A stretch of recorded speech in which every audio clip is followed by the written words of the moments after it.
Friends, आज हम लोग पढ़ेंगे इम्पॉर्टेंट टॉपिक है electric field due to a uniformly charge spherical conductor. ठीक है, तो आइए स्टडी करते हैं। ध्यान रखिए, ये सीबीएसई बोर्ड में पूछे जाने वाला इम्पॉर्टेंट क्वेश्चन है और इस वीडियो को आप लोग अच्छी तरह से देखिएगा, बहुत ही ज़्यादा इम्पॉर्टेंट क्वेश्चन है। ठीक है, तो आइए ध्यान से देखते हैं इसको। इलेक्ट्रिक फील्ड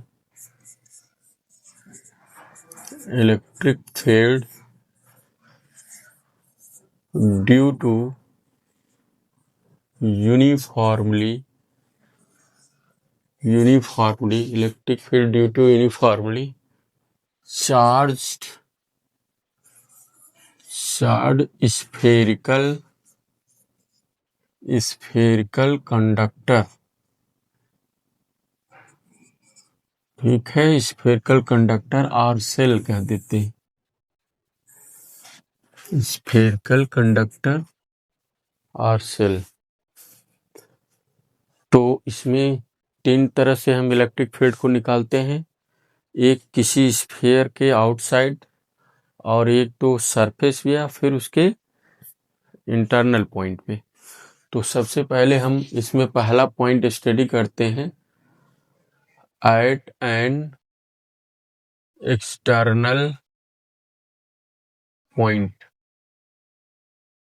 एक्सटर्नल पॉइंट पे हम लोग स्टडी करते हैं, at an external point.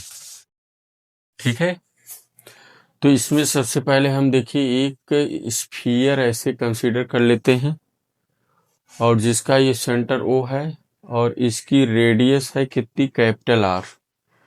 Spherical conductor है ये। आप ये जानते हो कि जब किसी कंडक्टर को चार्ज दिया जाता है, मान लो इसे +Q कूलम का चार्ज देंगे, तो चार्ज इसके सरफेस पे यूनिफॉर्मली डिस्ट्रीब्यूट हो जाएगी। ये चार्ज का सिंबल है, ये चार्ज इसके सरफेस पे यूनिफॉर्मली डिस्ट्रीब्यूट हो जाएगा। ठीक है, सरफेस चार्ज डिस्ट्रीब्यूशन के रूल से जब इसे +Q कूलम का चार्ज देंगे तो चार्ज इसके सरफेस पे यूनिफॉर्मली डिस्ट्रीब्यूट हो जाता है। तो इसके सेंटर O से स्मॉल r ले लीजिए। स्मॉल r ले करके, स्मॉल r डिस्टेंस ले करके देखिए, ऐसे ही गॉसियन सरफेस का क्या करते थे, कंस्ट्रक्शन कर देते। और इसी गॉसियन सरफेस पे क्या होता है कि एक पॉइंट P होता है जिसकी एरिया आप मान ले कितना है, ds है, स्मॉल एलिमेंट का ds है। ठीक है, और इसकी एरिया वेक्टर अगर हम कहेंगे, देखिए तो ये हो जाएगी इस पॉइंट P पे क्या हो गया, एरिया वेक्टर ये हो जाएगा इधर ds वेक्टर, जो इलेक्ट्रिक फील्ड E वेक्टर के ही एलांग होगा। इसलिए होगा क्योंकि आप ये जानते हो कि जब इसको +Q कूलम चार्ज दिए, चार्ज इस पर क्या हो जाएगा, डिस्ट्रीब्यूट हो जाएगा। तो जो हमारी इलेक्ट्रिक फील्ड है, ये रेडियस स्मॉल r यहाँ लेकर गॉसियन सरफेस का कंस्ट्रक्शन किया, तो यहाँ भी तो रेडियस यही सेम होगी, स्मॉल r। यहाँ भी रेडियस सेम होगी और यहाँ भी रेडियस सेम होगी। तो इसके ऑल पॉइंट्स पे कहीं भी इलेक्ट्रिक फील्ड जो होता है सेम हो जाएगा।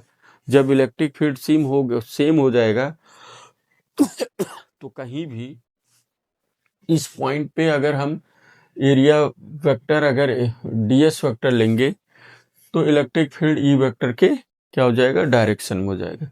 यहाँ पे इसकी स्मॉल एरिया ds है, लेकिन जब इसे वेक्टर फॉर्म लेंगे तो इसके जस्ट परपेंडिकुलर होती है और ds वेक्टर E वेक्टर के डायरेक्शन के एलांग हो जाएगा। दोनों एक तरफ, एक साइड में हो जाएंगे, एक डायरेक्शन में हो जाएंगे। ठीक है, तो अब देखिए क्या होगा, तो इसी स्मॉल एलिमेंट से, ठीक है, electric flux passes through small element ds।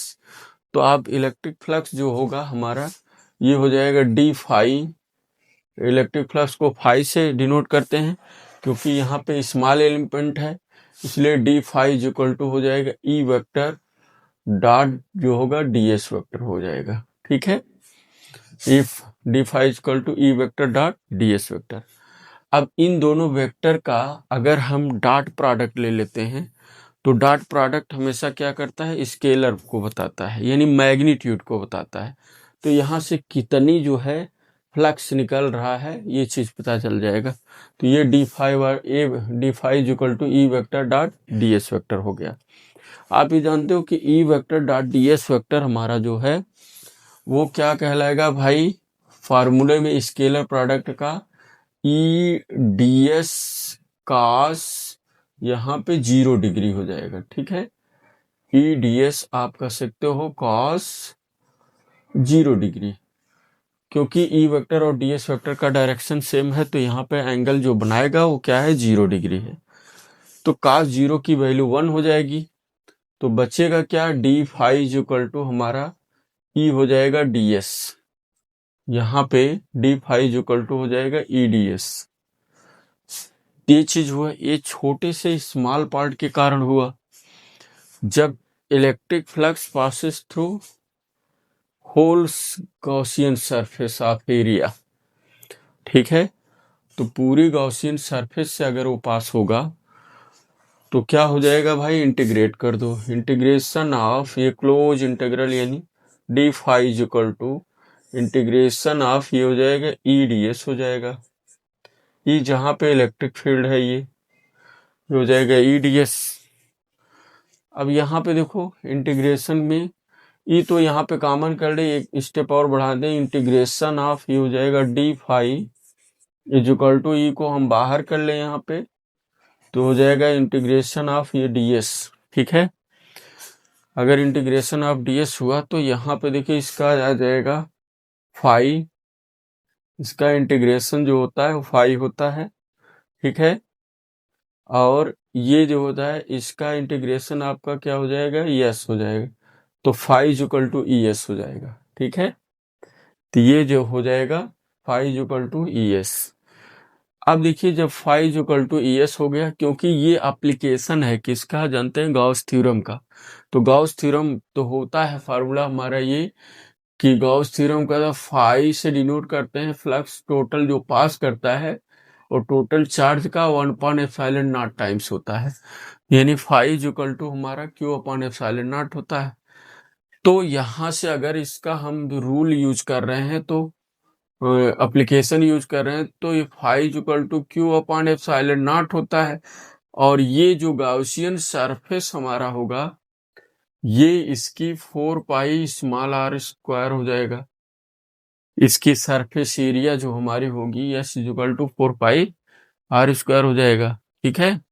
तो ये वैल्यू अगर हम रख दें यहाँ तो Q/ε0 हो गया, ये क्या होगा, फ्लक्स की वैल्यू, और इलेक्ट्रिक फील्ड देखिए ई है, यस की वैल्यू रखें तो 4 पाई स्मॉल आर स्क्वायर, ठीक है। तो यहाँ पे इलेक्ट्रिक फील्ड अगर हम ई निकालेंगे इलेक्ट्रिक फील्ड, तो यहाँ डिवाइड होगा 1/4 पाई ε0 Q/r स्क्वायर हो जाएगा, ठीक है।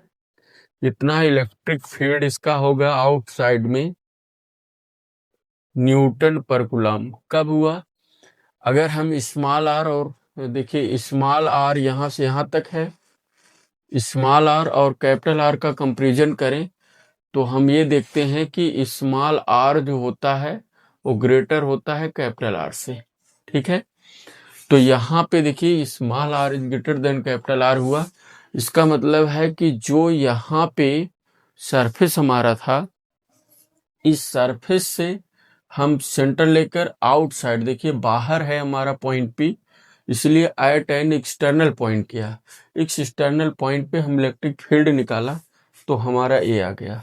लेकिन आप ये जानते हो, इसे इक्वेशन हम मान ले फर्स्ट, ठीक है, लेकिन आप ये जानते हो कि जब इसको चार्ज देते हैं तो चार्ज इसके सरफेस पे क्या हो जाता है, यूनिफॉर्मली डिस्ट्रीब्यूट हो जाता है। तो आप जानते हो कि अगर इसकी सरफेस चार्ज डेंसिटी अगर को हम सिग्मा से डिनोट करते हैं, sigma equal to charge Q है, और इस सरफेस पे देखिए यहाँ पे जो आपका स्फेरिकल कंडक्टर है जिसकी रेडियस कैपिटल आर है, जब इसको चार्ज दे रहे हैं तो चार्ज इसके इस वाले रेडियस जिसकी कैपिटल आर है इस पर यूनिफॉर्मली डिस्ट्रीब्यूट हो रहा है, यूनिफॉर्मली डिस्ट्रीब्यूट हो रहा है, इसलिए sigma equal to Q/4 pi R square हो जाएगा। कैपिटल आर यहाँ लेंगे और स्मॉल आर क्या था, गॉसियन सरफेस का कंस्ट्रक्शन किया गया था।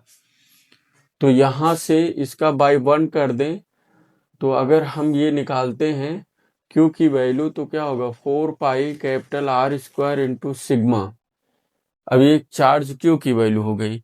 इसी चार्ज क्यू की वैल्यू को हम इसी इक्वेशन फर्स्ट में अगर हम रख दें तो क्या वैल्यू आ जाएगी भाई, E इज इक्वल टू हमारे पास आ जाएगा 1/4 पाई एप्सिलॉन नॉट, क्यू की जगह वैल्यू रख दे 4 pi capital R square into sigma. ठीक है, सिग्मा अपॉन क्या हो जाएगा, स्मॉल आर स्क्वायर। 4 पाई से 4 पाई कैंसिल हो जाएगा, सिग्मा को यहां लिख दें E is equal to sigma upon epsilon naught. ठीक है, sigma upon epsilon naught capital R square upon small R square हो जाएगा ये। या फिर हम इसको ऐसे लिख सकते हैं, E इज इक्वल टू आपका sigma upon epsilon naught capital R upon small R का होल स्क्वायर हो जाएगा। ठीक है, इतना आ जाएगा क्या भाई, न्यूटन पर कूलम इलेक्ट्रिक फील्ड आ जाएगी। इसको आप इक्वेशन मान सकते हो 2। ठीक है, इसको हमने क्या मान लिया, इक्वेशन 2 मान लिया। अब तो ये हो गया। अब ये कह रहा है कि अगर हम दूसरे पॉइंट में आए, दूसरा पॉइंट हमारा ये कहता है इस फिगर में, ठीक है, दूसरा पॉइंट हमारा ये कहता है कि अगर क्या होगा एट द सरफेस, अगर हम इस सरफेस पे हम निकालते हैं तो इसकी वैल्यू क्या हो जाएगी। अगर एट द सरफेस निकालते हैं तो इसका मतलब है कि ये पॉइंट पी किस पर, इस सरफेस पर आ जाए।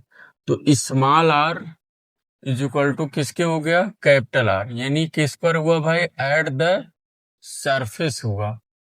यानी दूसरी हमारी कंडीशन है एट द सरफेस। ठीक है, अगर हम एट द सरफेस पे निकालेंगे तो क्या होगा, इसको हम लोग स्टडी करते हैं। ठीक है, तो एट द सरफेस की अगर हम बात कर लें तो हमारे पास इक्वेशन ये क्या है आपका 1 और 2 है। स्मॉल आर और कैपिटल आर की बात कर रहा है। अगर स्मॉल आर कैपिटल आर की बात हुए तो क्या हो जाए, इस बार दूसरा equation small R is equal to capital R, तो स्मॉल आर कैपिटल आर हो गया, small R is equal to capital R. Then from equation 1 और 2, देन फ्रॉम इक्वेशन 1 और 2, तो पहले और दूसरे इक्वेशन से हमारा क्या हो जाएगा। ठीक है, तो यहाँ पे रख दो स्मॉल आर की जगह कैपिटल आर, तो electric field E is equal to 1/4 pi epsilon naught Q upon capital R आ जाएगा। और इसमें इक्वेशन 2 से देखें तो स्मॉल आर की जगह कैपिटल आर रख देंगे, तो E is equal to sigma upon epsilon naught होगा capital R upon small R की जगह कैपिटल आर का होल स्क्वायर करेंगे कैंसिल, तो E इज इक्वल टू आ जाएगा सिग्मा अपॉन एप्सिलॉन नॉट, इतना आ जाएगा न्यूटन पर कूलम। ठीक है, ये चीज आ जाएगी। अब हम इसमें ये देखना है कि अगर हम अंदर ले आए, देखो अंदर की बात करें, तीसरी अगर हमारा पॉइंट है क्या होगा, at an internal point, internal point की बात कर दूं, अगर ये तीसरा पॉइंट इंटरनल होगा तो इसमें अंदर गॉसियन सरफेस का कंस्ट्रक्शन करना पड़ेगा। तो small R is less than capital R, अब कैपिटल आर बड़ा हो गया, स्मॉल आर स्मॉल हो गया। तो भाई चार्ज जब देते हैं किसी कंडक्टर को, चार्ज उसके ऊपर ही यूनिफॉर्मली उसके सरफेस पे डिस्ट्रीब्यूट हो जाता है, और अंदर जो है फ्लक्स जो होता है वो क्या हो जाता है, जीरो हो जाता है, क्योंकि यहाँ से देंगे चार्ज और इसके just perpendicular electric field line generate हो जाती है। तो यहाँ पे flux phi is equal to zero होने से electric field E is equal to zero हो जाएगा, क्योंकि रिलेशन होता है phi is equal to E S में, तो ये जीरो हो गया तो इलेक्ट्रिक फील्ड ऑलरेडी जीरो हो जाएगी, यानी inside a conductor electric field will be zero. ठीक है, ओके, थैंक्स।